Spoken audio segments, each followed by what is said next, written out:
Welcome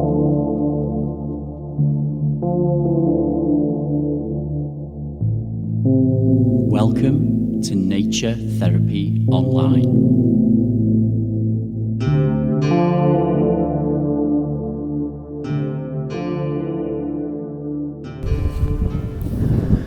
Hi friends, so I'm on the fields near where I live in the village of Temple, and Temple is part of an area called Moorfoot. So there are hills in the south of Scotland called the Moorfoot Hills, Moorfoot, and this area where I live, that's called Moorfoot, refers to an area of about 40 square miles, and it's very sparsely populated. So in this 40 square miles there's not much more than 1,000 people living here.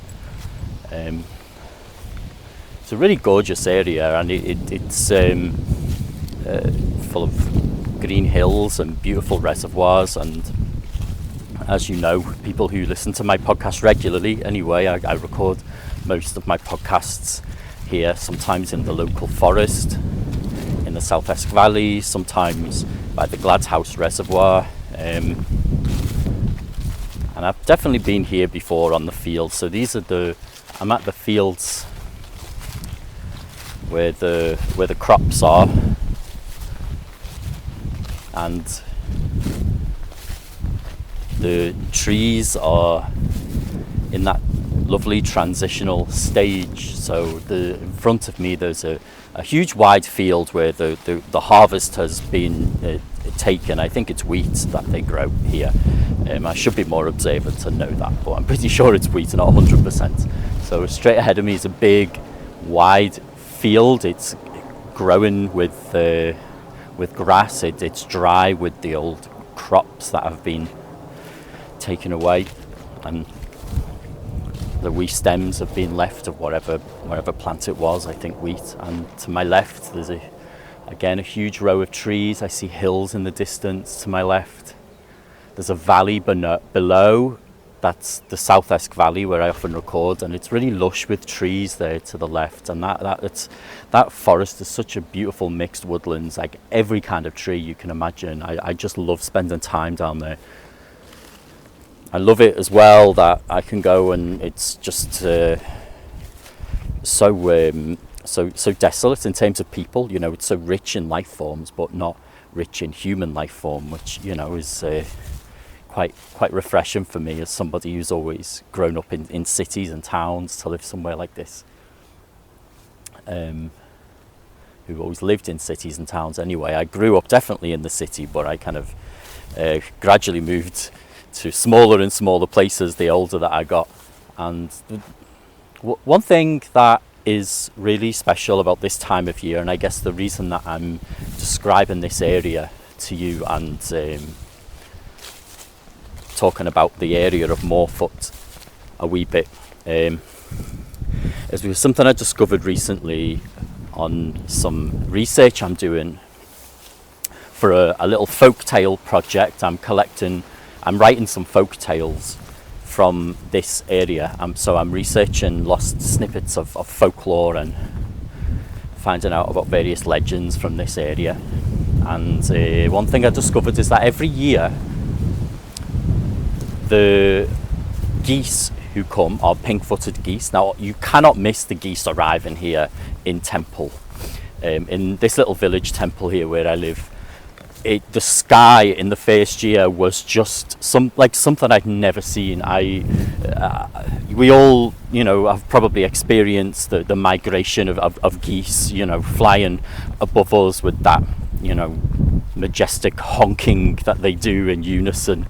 And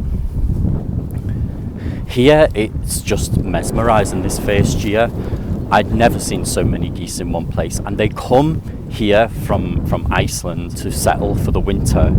A lot of them live over at the Gladhouse Reservoir and the other reservoirs nearby, and they just dominate the sky. And what I found out recently was the numbers, like the actual number of geese, and it's over 3,000 who come, and And I swear sometimes in the autumn, they're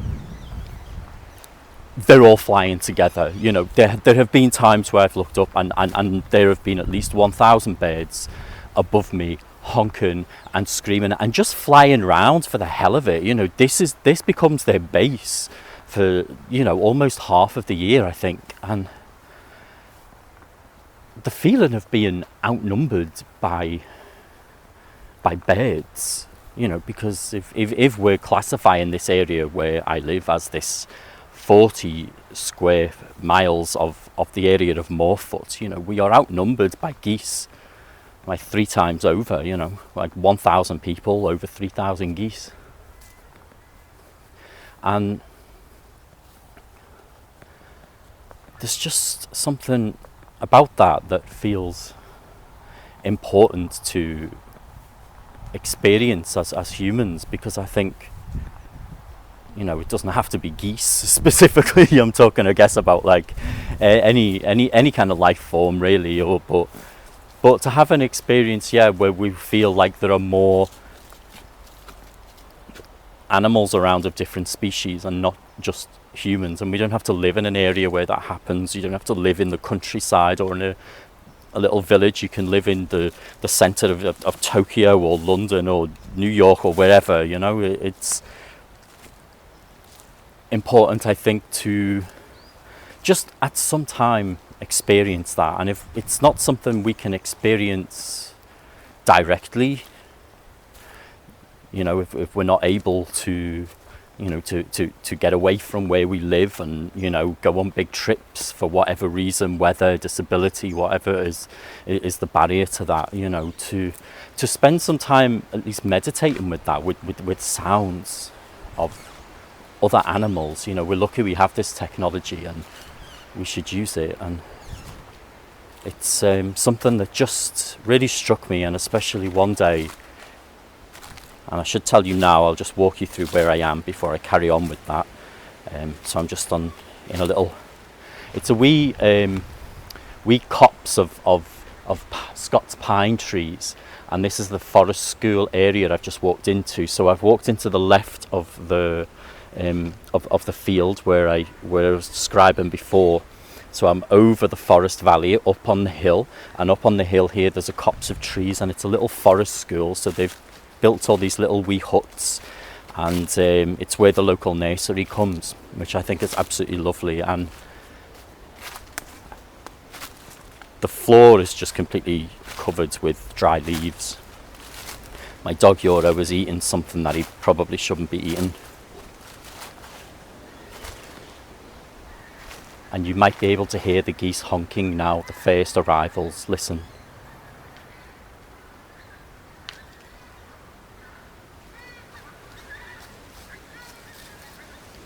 Can you hear them?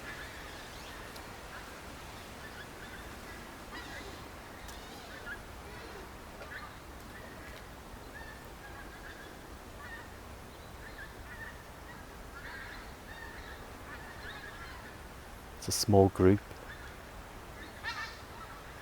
There's a lone one nearby.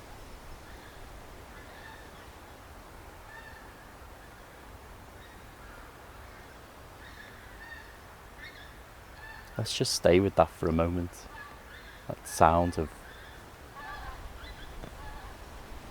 these amazing birds have travelled so far, honking away above me.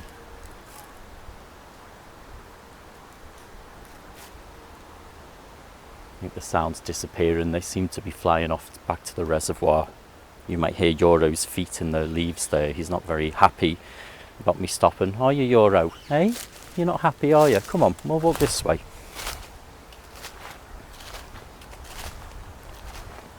So I think I kind of lost my thread there when I started describing to you where I was. It felt important to describe where I am.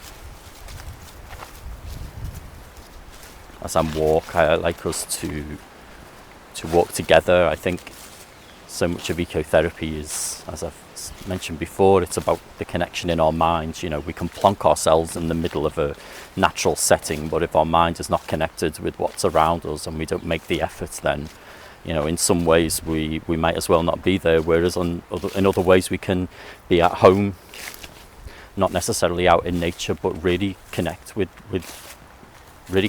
nature through our memories, imaginations. It's really important. Of course, the ideal and the perfect is to be out in nature and also connecting with it, but that mind connection, I think, is the key, is the most important thing. So that's why I do more and more on these podcasts, record them outdoors and walk you through. So right now I'm kind of next to a wee forest hut that's made for the nursery children. It's very small, and I've got 2 Scots pines to my left and to my right, and not entirely sure why I'm doing this, because Euro's judging me. I'm getting a very judgmental look from my whippet. I'm just kind of pushing myself slowly from one tree with my left arm to the other with my right, and kind of pushing myself from left to right. And it's an amazing feeling, this steadiness of trees and of nature, and just the solidity of everything around us. It can be a very comforting feeling just to connect with trees like this, or lean against them. We forget to be sensory, we forget to connect with nature with the sense of touch.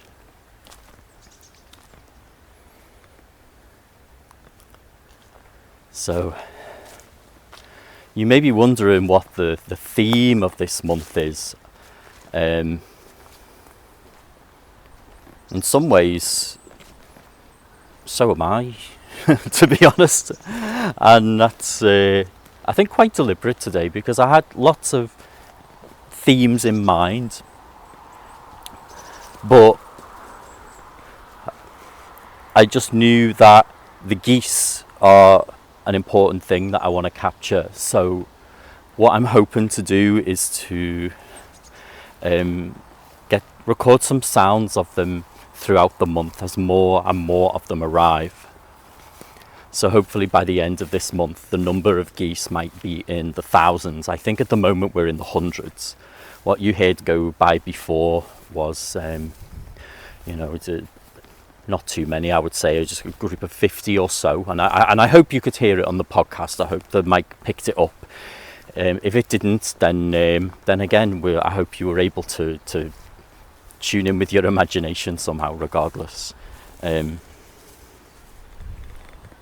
But there just feels something so important around the movement that other animals make, the transitions that they make, this mystery of the determination of the knowing, this return to the same place every year of the same geese, and maybe some young geese coming for the first time, but this determination to come to this same place. And don't we do that often as well? We sometimes have urges to return to familiar places we consider home, whether it's the place that we grew up, or whether it's another kind of home, a home that we made for ourselves. The place we grew up is often not a safe place for a lot of people, but I think we still make homes for ourselves regardless. We seek that, and sometimes those first places that we find, we return to. We have such strong urges to find again and reconnect with. So I suppose part of my fascination with the geese, and part of what I wanted to record, is just the total awe at how they're able to do that every year, find their way such massive distances, across fierce conditions over the seas, to return home. But I'm also just taken by the beauty and the power of birds in general. I'm just going to call my dog, folks, because he seems to have disappeared. Yoro! Yoro! This way! Come on! Come on! Good boy. Here he is. Good boy. Do you want a biscuit? Here you go. Here you go. But yeah, there's just something about the beauty of birds, full stop, and how their behaviour changes at this time of year. So I suppose there are reflections around migration and transition within nature that I invite you to reflect on, but also just looking out for the behaviour of birds at this time of year. And they don't have to be big dramatic things. They don't have to be doesn't have to be the migration of birds over, hundreds or sometimes even thousands of miles. It can be the behaviour of the wee sparrows in your garden, or the common birds, the garden birds that come by. It may be how the pigeons are behaving in the city, but their behaviour will change in a lot of ways with the seasons, like our behaviour does, and I invite you to look out for that. Whether you go out with a journal and connect in that way and note about how the bird's behaviour may be reflecting this transitional time of year. And of course I say that and I realise that this is not a transitional time of year if you're listening back within the summer or in the winter, in the way that we think of transitional times of years, but being typically spring and autumn. But actually summer and winter are also transitional states. Nothing stays the same. Everything is in flux and in change all the time. So this is relevant even if you're listening in the future and it's not autumn, or if you're listening right now from the other side of the world and it's actually coming into spring rather than autumn as it is over here. Just how are the conditions affecting birds? What are they doing? How do they behave near to you? Are you in the city? Can you feed them from your window? How does their behaviour mirror what's happening wider out there in nature? So I'm going to finish this section now, folks. Okay, folks, so I'm actually back at home now, and I've collected quite a few different clips from the past month, and I've been through a bit of a strange process with this podcast, as you will hear, and I recorded one section initially when the geese failed to turn up in Temple, where I live. So I took a walk around Gladhouse Reservoir where they roost, and I was worried about all sorts of things, all sorts of reasons why they might not be here. And then I learned a wee bit about geese and learned that they feed in different places. They don't always come to the same place to feed every year. And I decided that all my worries about the not so many geese turning up were unfounded, and that it probably wasn't anything to do with the weather being warmer, or it wasn't related to climate change or anything like that. So I got rid of that podcast, that clip, and then I recorded one where I was looking for the geese. But on reflection, I've decided to put in all versions of this podcast. The ones where I've been concerned, the ones where I've then gone away and learnt more about geese and come back and thought, oh, maybe it's something a bit more positive. Maybe you can relate to this sort of this way of thinking, especially at the moment. And I think the reason I didn't want to put all of the clips in is because they're quite I suppose they're quite conflicting in many ways. But then I thought, well, actually, I don't know why the birds didn't turn up. And I think this kind of conflict and this concern and this worry about the climate affecting the behavior of animals and the way that the ecosystem is looking after itself and changing and adapting to warmer weather, I think is a really valid concern. So whether or not that's what's happening with these geese, I don't know. What I can say, having got to the end of the month, is that there are geese at Gladhouse Reservoir. I've been and I've heard some, but there are a lot less geese this year than in previous years. Now, that doesn't mean that this is a pattern. It doesn't mean that it's got anything to do with climate change. It may just be they've gone somewhere else this year. I'm not a geese expert, folks, although I have learned quite a lot through this process.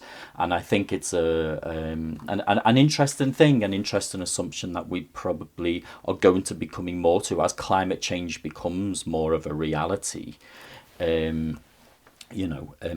think that we are going to be concerned, but at the same time, I acknowledge that doesn't mean that every change in nature that is going to happen is down to climate change, and that there are other variables as well. And I think that is what this episode has come to be about. I thought it was going to be about geese and about birds and about migration, but it wasn't. It's really about how when you expect certain things to happen in the ecosystem and you expect things to happen in nature around you and they don't, how do you feel? What processes do you go through? And that's why you'll hear lots of clips in here and they will contradict each other. And after the first clip that you hear, you will then hear another one where I'm saying, I recorded a podcast before and I decided to get rid of it. Well, I didn't. You will hear all of them, and I've decided to keep them in because I went through another process as well of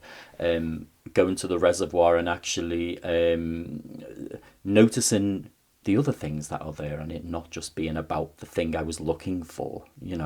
We sometimes go looking for certain things in nature and we end up finding other fascinating creatures or experiencing different aspects that we weren't necessarily looking for.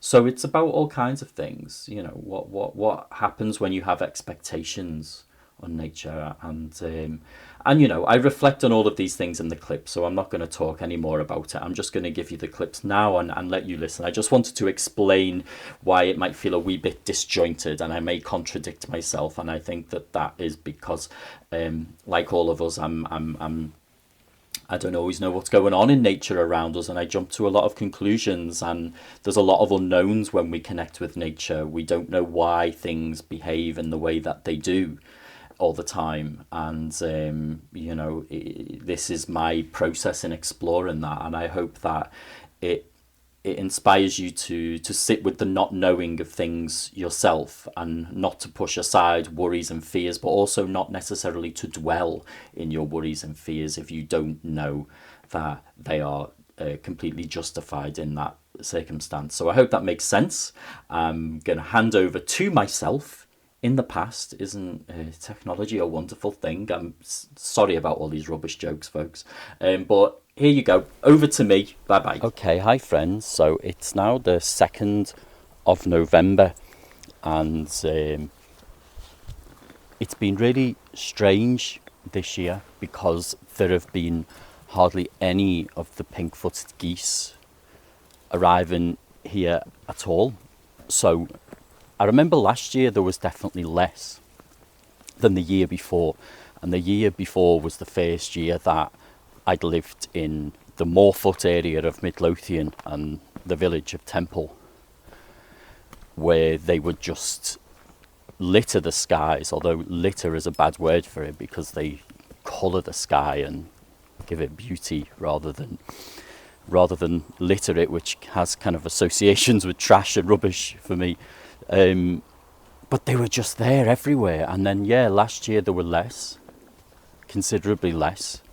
This year, since I recorded the first section of this podcast, which was, I think, almost a month ago, if not a month ago now, the numbers haven't increased at all. So I've hardly seen or heard any, and sometimes we might hear some going past our house, but the skiing, which is a word I've only learned recently, and I hope I'm pronouncing it okay. Skiing, which is the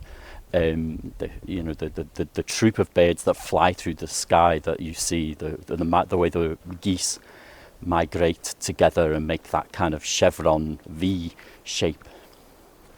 The biggest one I've seen or heard has been about 20, so if anything there's been less.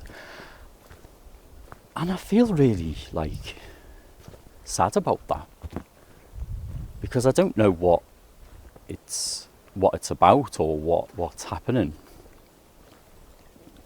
And I've come here today to Gladhouse Reservoir, so I've moved to the heart of where the pink-footed geese usually are. So they're usually here. This is where they come, and this is where they nest. Obviously not all of them, it's only about, and I've only just learned this recently, but really it's only about 1% or 2% of all of the pink-footed goose population that comes here. But I've also learned that they are exclusively from Greenland and Iceland, the ones that come here for the winter. And apparently the ones from Russia, they go and nest elsewhere in Europe. They winter elsewhere in Europe, I should say. But yeah, it's really sad and confusing, and I don't know what to make of it or what to read into it. So I'm stood here now, and I'm looking over the water of the reservoir. The sun is shining through quite a muggy sky, but the sun is clearly reflected on the water, and I'm looking at the hills in front of me. I can see lots of trees straight ahead, a lot of pine trees, or possibly fir trees, I'm not sure, at the base of the hill, and the hill itself is quite smooth. It's very bare. The Moorfoot hills are very bare, hardly any trees on them, apart from some plantations, but no, it doesn't seem to be much in the way of natural trees. And the whole view here is framed by oak leaves. There are 2 young oaks, one to my left and one to my right, and the branches of each are touching each other, creating this frame where the water is reflecting the sunlight, and the smooth hills just in front of me are looking quite dark against the background of the sky. The oak leaves haven't quite fallen yet, so you can maybe listen to some. They're quite dry.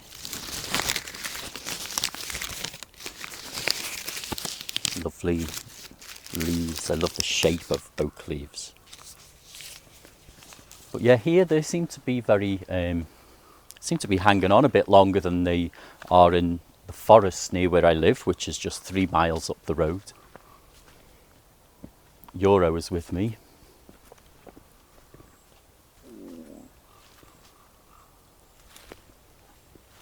I can hear some kind of crow honking away in the distance there. Actually, I've never realised how many oaks there are here. I don't usually walk up this side of the reservoir. There's a car just coming past here. I don't usually come up this side of the reservoir. I usually go to other edges of it, but as I pulled up in my car to come for my walk, I saw that a woman in her pyjamas and dressing gown, no less, good for her, I say, got out of her car and walked up the path I was going to walk up, which I think is probably a bit closer to where I would find pink-footed geese if I was to find any. She looked way too cosy for me to be disturbing her walk with my podcast, so I let her carry on in her cosy clothes. But yeah, the geese. So what my plan was for this podcast was to follow the numbers of geese that were coming. I suppose I am, in a way. It's just isn't what I was expecting. I was expecting or hoping. No, actually, I was expecting as well. I was expecting huge numbers. Maybe not as many as came the first time in the first autumn and winter a few years ago, but certainly not this, just for them to be stopping, just for every now and then to hear, I don't know, 20 pass through the sky, seemingly passing through and going somewhere else.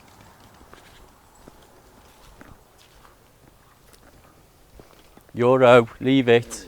Euro's chasing a pheasant. But don't worry, folks, he's a rubbish hunter. He's never caught anything in his life. I may have told you about the time when he lost a fight with a squirrel. Probably have already shared that with you, but we don't need to worry when Euro goes hunting. It's never fruitful for him.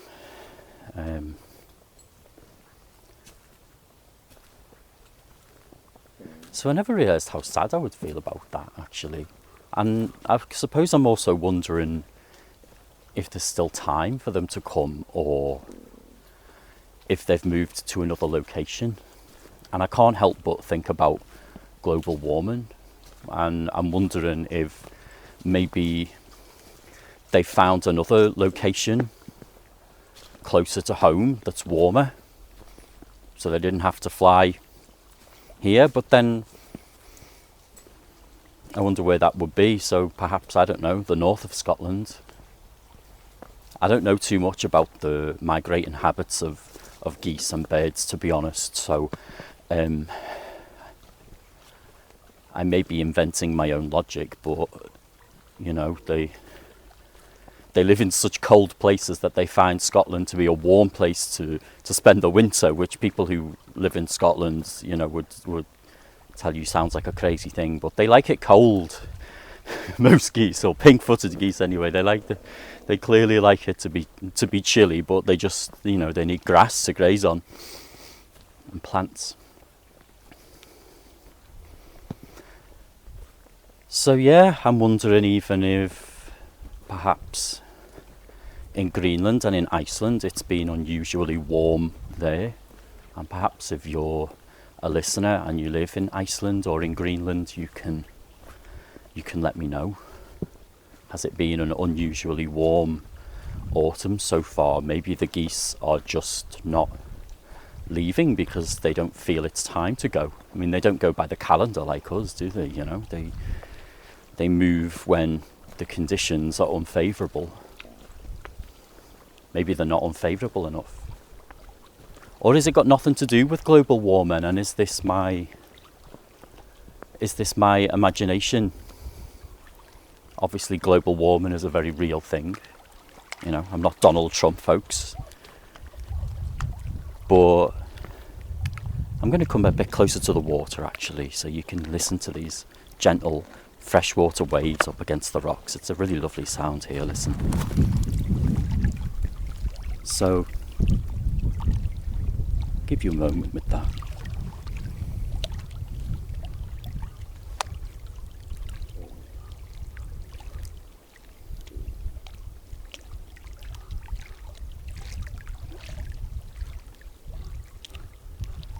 See a lot of crows flying over the hills. You might be able to hear them in the distance.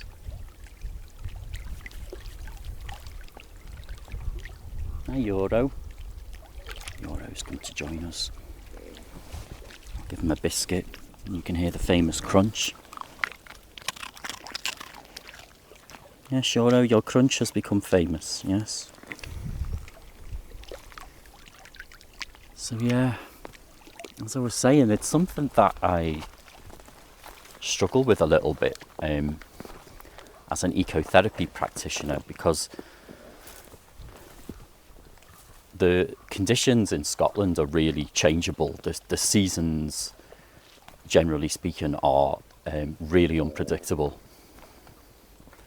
And when I first moved here, even though I only moved from the north of England, you know, like 200 miles away to the south of Scotland, I'm not even in the north, there was a huge difference.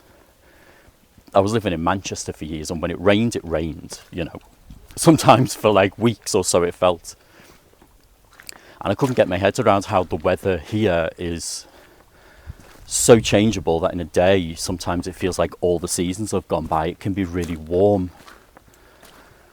And so you take your coat off, and then it starts to rain, and there's a blast of an icy wind, and so you cover up, and then it starts to rain, and so you try to protect yourself from the rain, and then it goes warm again, and then it's mild. It's somewhere in between, and all this can happen in the space of 20 minutes in any season, really.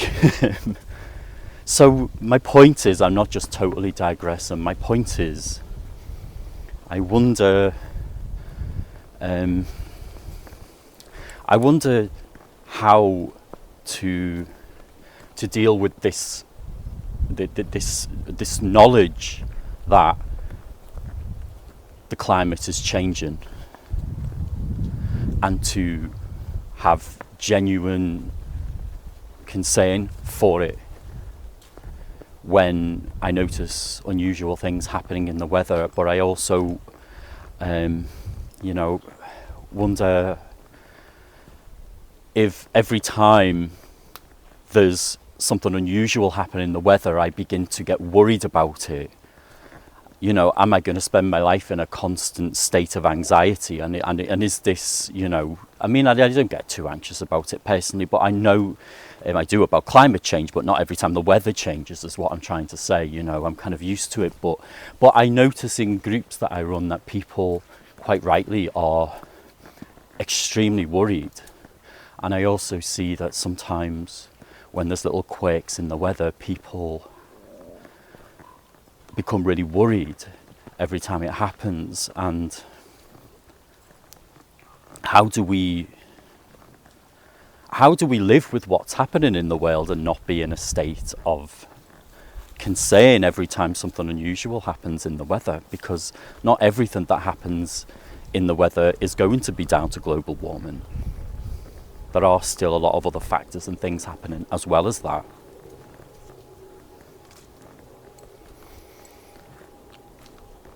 How do we stop our imaginations from thinking the worst of everything all the time? How do we enjoy being alive, and how do we still connect with this beautiful planet that we're on?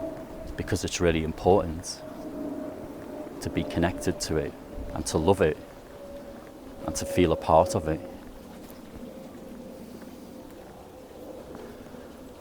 And if our feelings around the very worrying state that the planet is in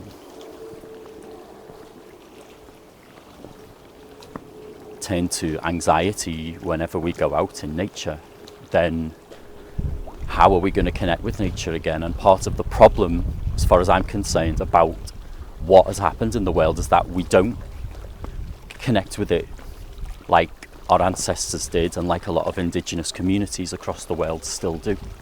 We became completely disconnected. And if we're worried and anxious, then will that disconnect us again? It becomes a big conundrum for me, a big confusing catch-22 potentially. And I hope that I'm making sense in what I'm saying. And all of this is coming up from the geese. And whatever happens with the geese, I mean, I'm going to record another section of this podcast later in the month, maybe at the end of November.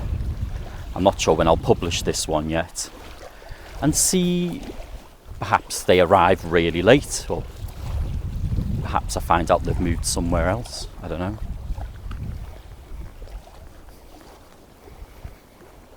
But I'll track it anyway, and it would be interesting to see if all of these thoughts were unfounded,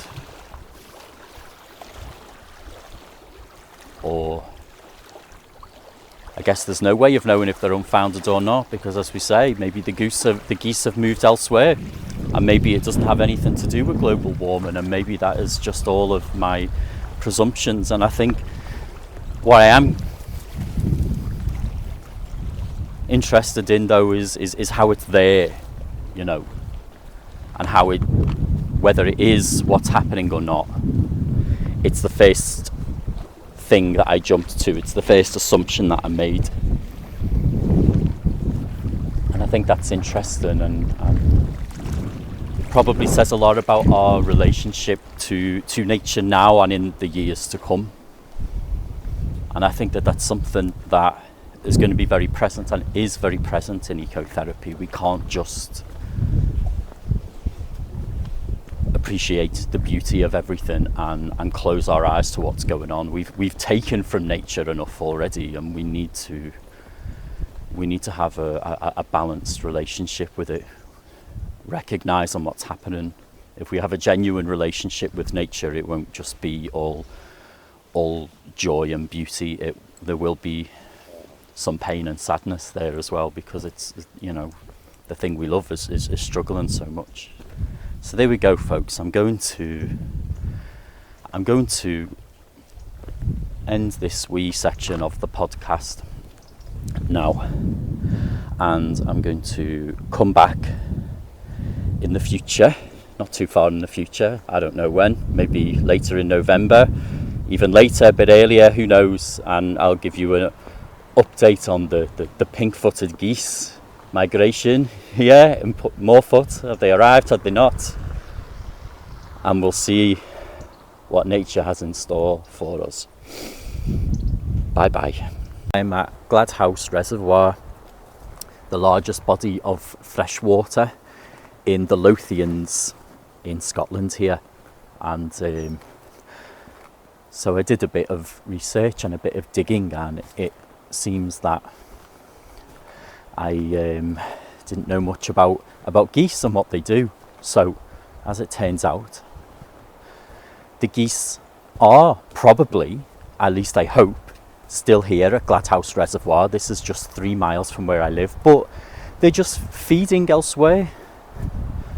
They live off the grass, they're total vegetarians, and they look for good grass, places that they can graze. So each morning at dawn they leave their roosting place, and then in the evening at dusk, which is going to be dusk quite soon here at Gladhouse Reservoir, they return.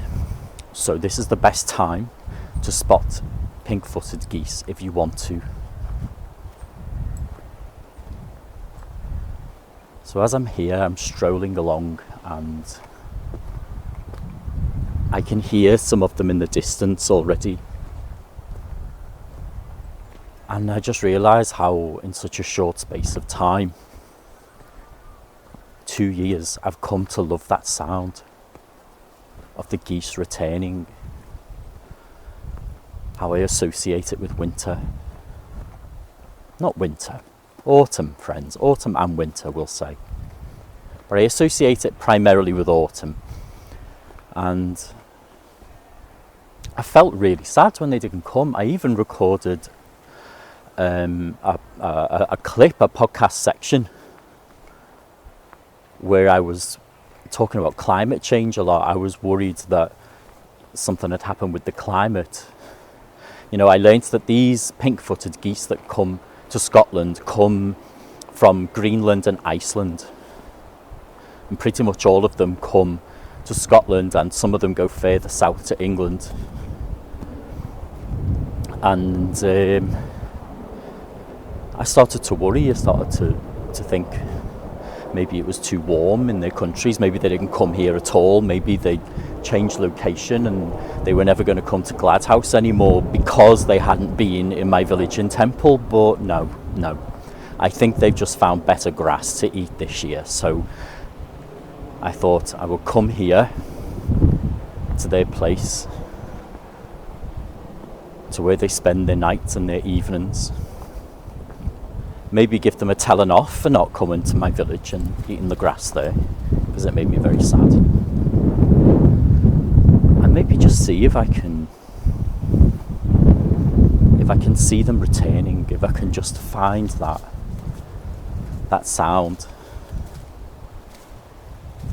and that sight when they all arrive from their feeding place.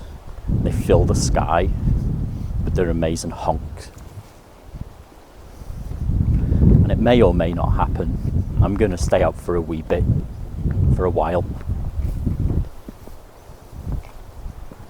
So let me describe to you where I am,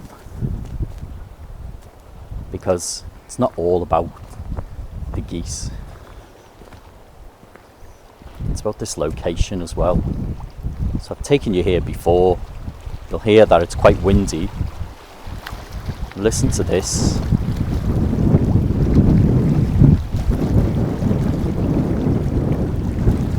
Sound of the freshwater waves of the reservoir lapping up against these huge rocks on the side here. And there is a chill in the air. This is probably the coldest it's been so far this autumn. I'm quite enjoying it, to be honest. I've missed the cold weather. It was an unusually warm October in southern Scotland, so I'm really enjoying this Christmas. I feel so alive with it. But just listen to that, the sound of the freshwater waves and the cold wind together.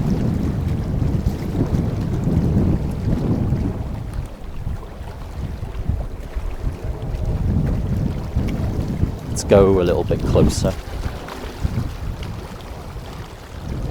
See how you feel this sound.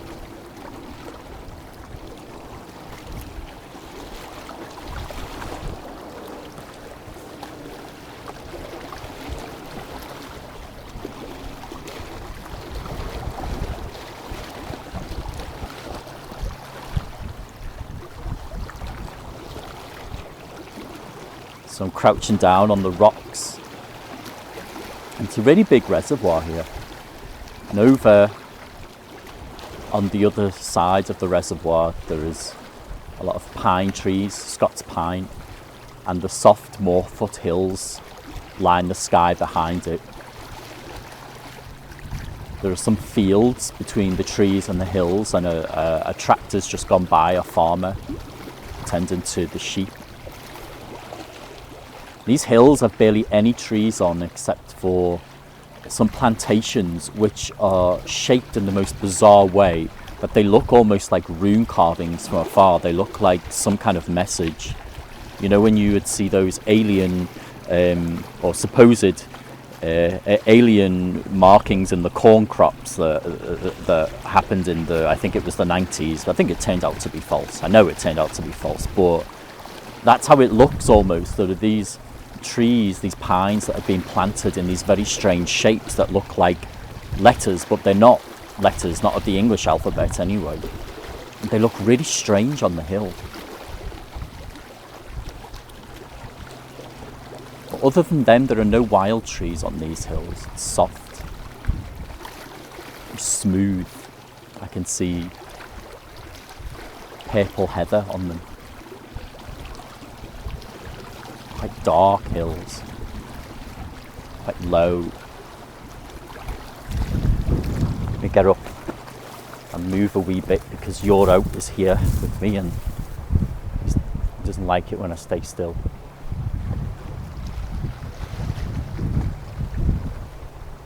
But it's funny, do you ever notice when you're looking for something, especially from nature, or you're listening out for something, that you convince yourself that you can see it and you can hear it everywhere?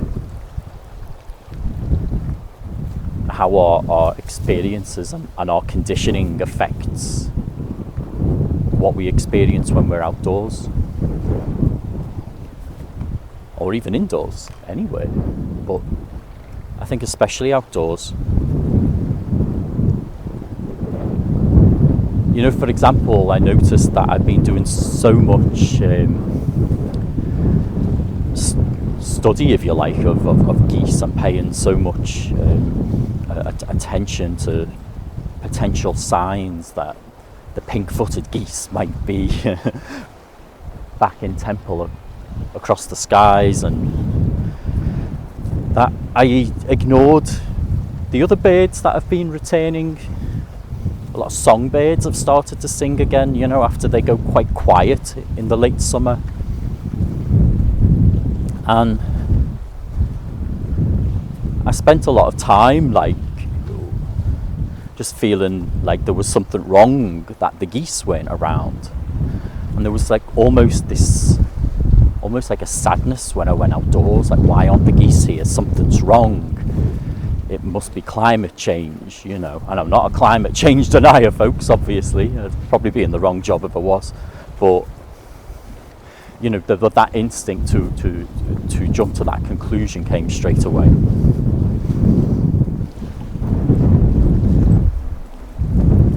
And all of these worries became associated with my experience of autumn over the last three or 4 weeks.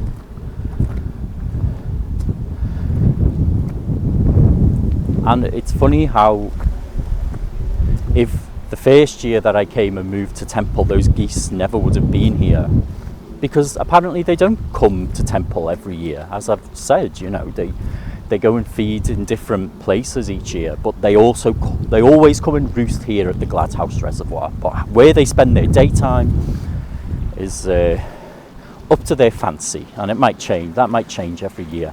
But if they hadn't have come that first year, and then again last year, although they weren't in such great numbers last year, as I said, the first year it was all of them, thousands, literally thousands of them.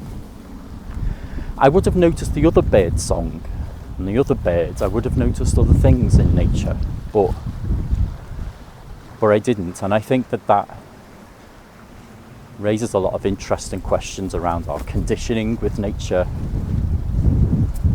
and also it brings up gratitude for me, which is something I try to practice with my relationship with life and with nature a lot. And even in these really disturbing times on the planet, I still try to practice gratitude for what's here.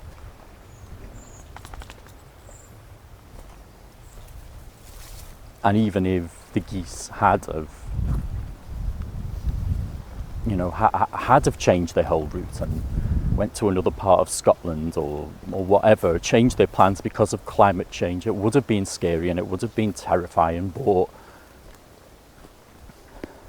I'd like to think that I would still find some gratitude for the birds that were in the garden, and that's what I'm trying. However, I still want to find the geese. I still want to hear the geese.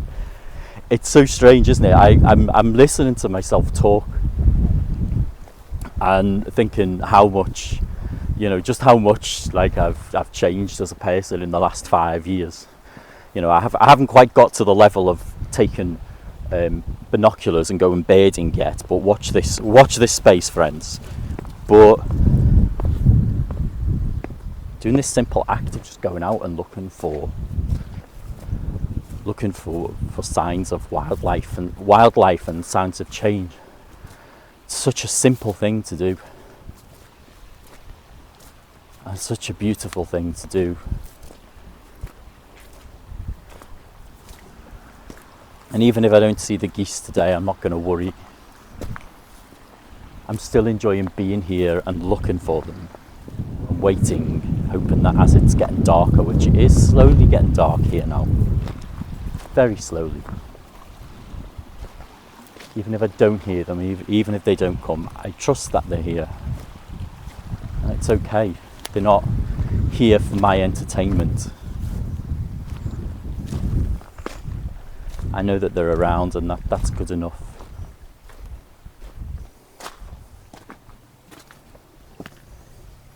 I'm going to pause for a moment,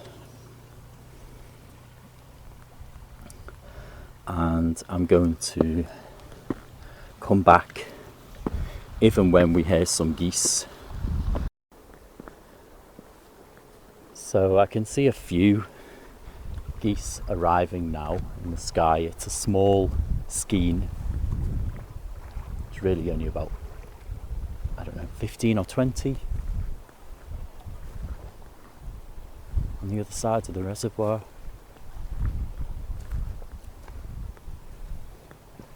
Maybe these are the first ones of the flock to return.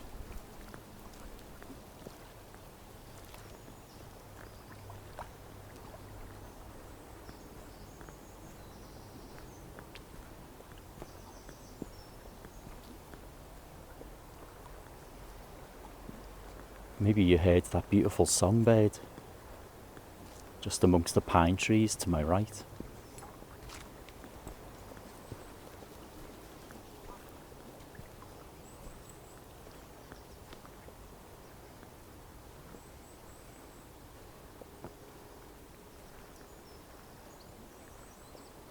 It's a sweet sound. I feel like I haven't heard it since the spring.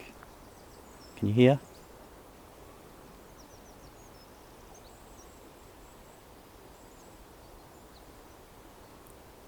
Just in the distance. You can probably also hear the wind and the water.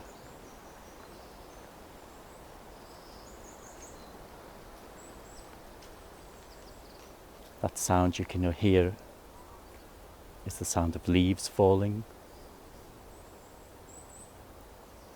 from the maple trees.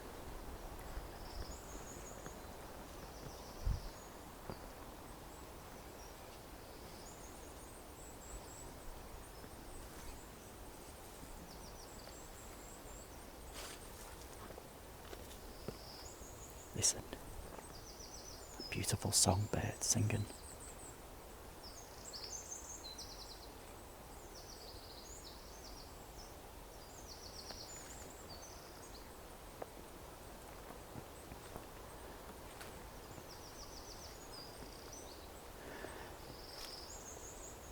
I'm not very good at identifying bird song, but maybe it's some kind of finch, perhaps. Who cares? It's a beautiful sound. A small winged being that just needs to sing. Who cares what label we put on it?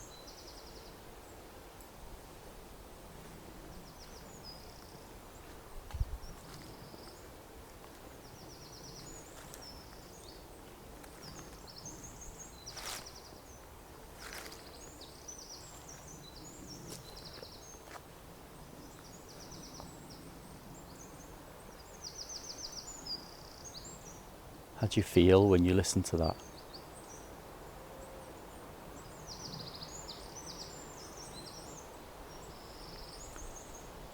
There's a tiny little tree creeper going up the tree, up the pine tree in front of me. Pretty sure they're called tree creepers anyway. Very appropriate name if they are. It's a tiny bird just walking up the rough bark of the pine tree as if its feet are made of glue.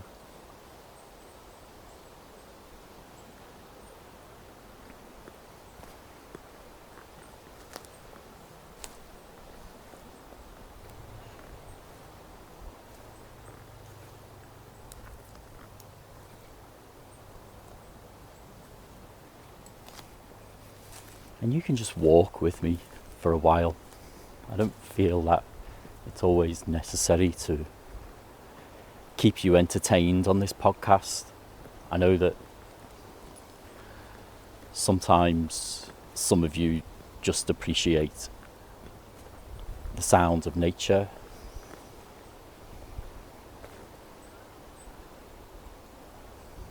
And somehow if you find it difficult to be still and to walk when you're outdoors and to just pay attention to what's around, maybe you can use this podcast as a practice for that.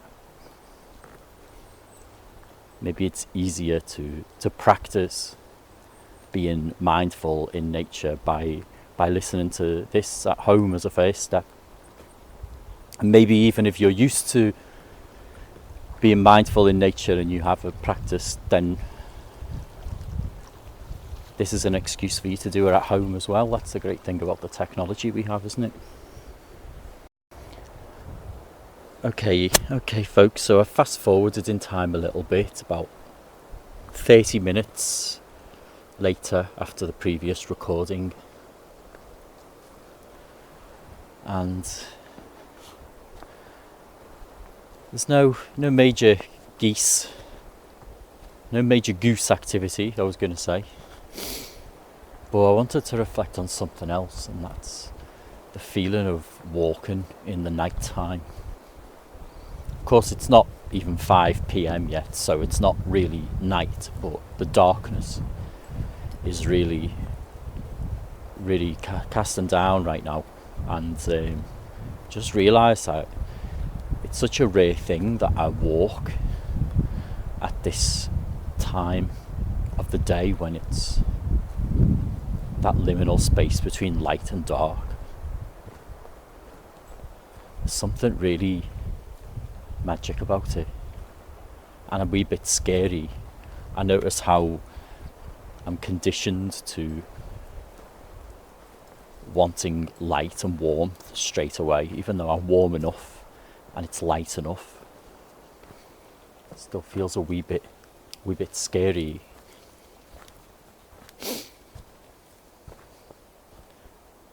I wonder when the last time was that you walked at this time of night. Maybe you do it regularly, or maybe it's not something you've done for a long time.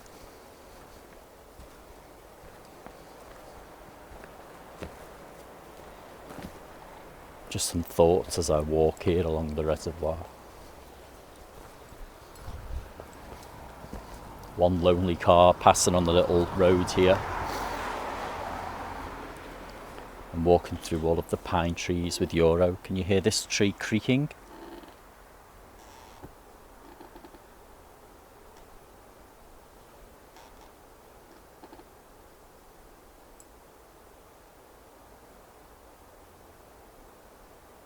It's these really tall Scots pine trees. That's quite an eerie sound, wasn't it?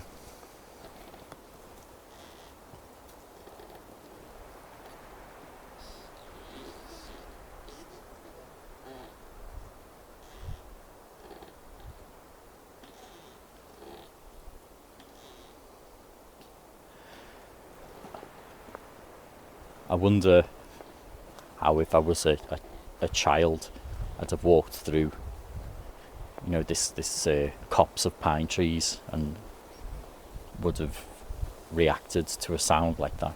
I'm sure I would have created monsters in my mind.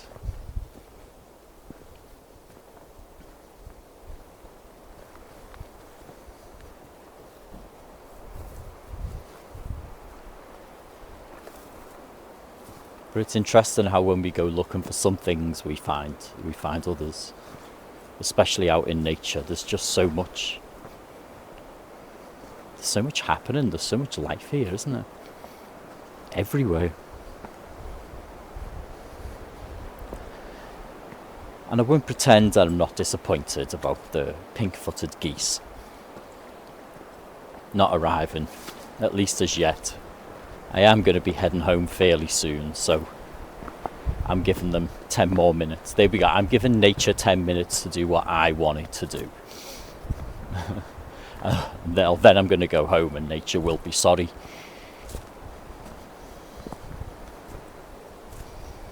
But just this feeling of walking in the darkness is something I don't do enough. And if I hadn't have come looking for the geese, I wouldn't have done it. Hearing those little songbirds before, it was really sweet. Seeing the tree creeper, that was a nice little moment. I very rarely see those.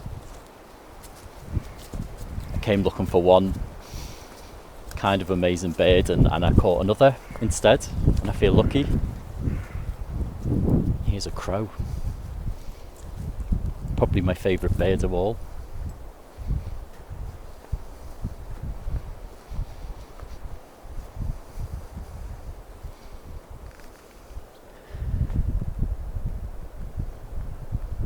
So I'm going to end this section of the podcast. Okay folks, so I've come to record the last section of the podcast. I just took a little drive all the way around the reservoir. It's the same day, just maybe 20 minutes after the last recording, and it's so different over here. It's still a little bit windy, but the reservoir is so still on this side. And I wanted to just make one little reflection about expectations and the way we look for certain experiences, especially in nature, whether that's from the weather or the seasons or from animals, you know, like I've done here today. It's an amazing thing to experience the geese, but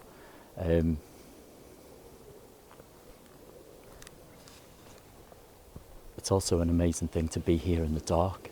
It isn't what I came to do, but the way the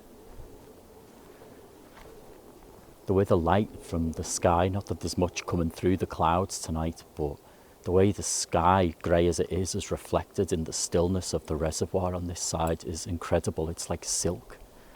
And the shadow of the trees in the water, the black shadow of all these pine trees around, it's almost otherworldly. Just the absolute stillness of being here. Can you hear how much stiller it is here than it was on the other side of the reservoir? Listen.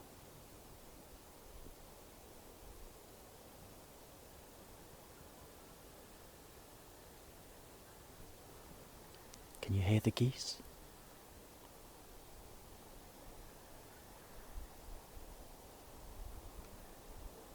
In the distance.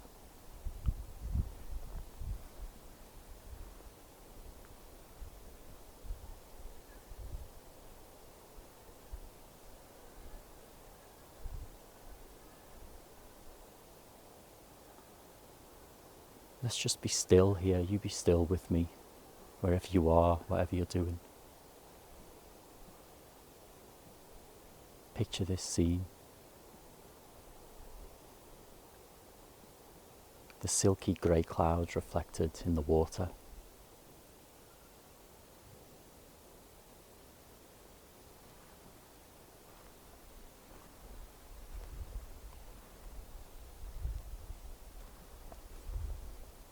The way a small handful of geese arrived then, as if to say, you know what, we're here. You don't need 3,000 of us.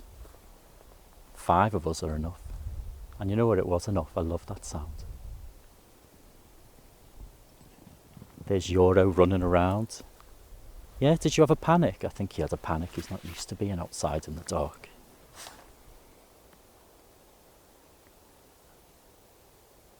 And just the silhouette of the hills is straight ahead.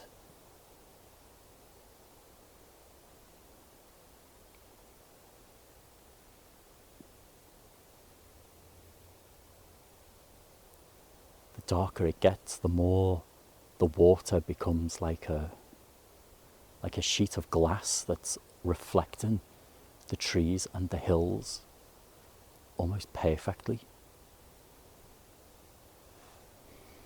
It's cool, but it's not cold.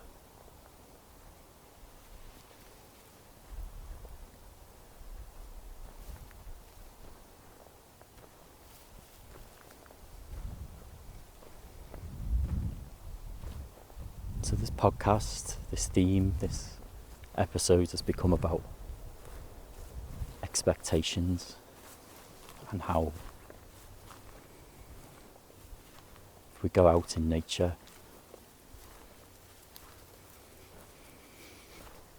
with expectations, they are not often fulfilled, but if we open our eyes to the other little miracles that are everywhere, we'll find other gifts, we'll find other beauty.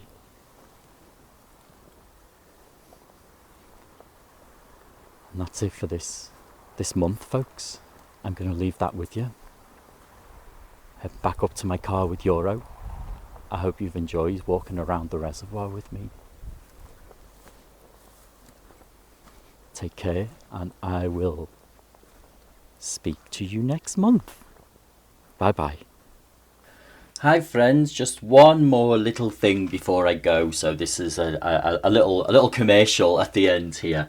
I wanted to let you know about a new reward that I'm giving to my patrons at patreon.com/nature therapy online. So over on my Patreon page, you probably know how the website works, but for those of you who don't, it's a place where people pledge a little financial support towards projects that they like and they want to see running, basically. So I have a small, humble handful of patrons, and one reward that I'm offering now to people who sign up and give a small monthly donation towards this podcast is personal podcasts. So every 3 months I invite people who sign up as a patron to contact me and tell me a theme that they would like me to record a podcast on, and that podcast will be recorded especially for you. It will be a mini podcast of about 5 minutes long.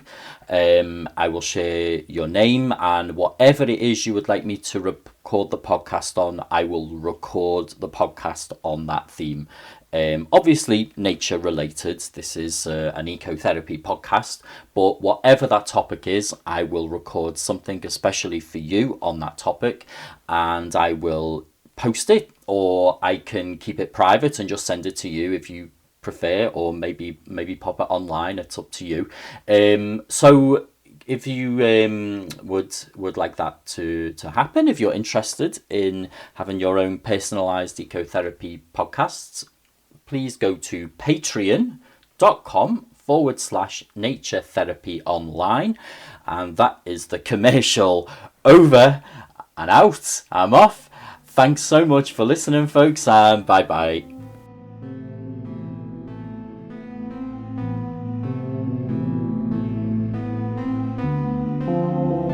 Visit me online at naturetherapyonline.net.